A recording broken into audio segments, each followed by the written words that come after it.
Hello everyone, I hope you are doing well. Today we will talk about how to fix or how to solve the problem of Nykaa app. We click on settings. Here we click on apps, default apps, app settings. In this page here you will search about the application of Nykaa and you will enter. Here in this page of app info you will click on first stop and you will click OK. Here you will enter to storage.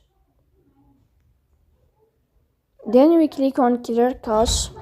In the end you will turn off your phone and you will wait a moment to restart your phone again to fix that problem.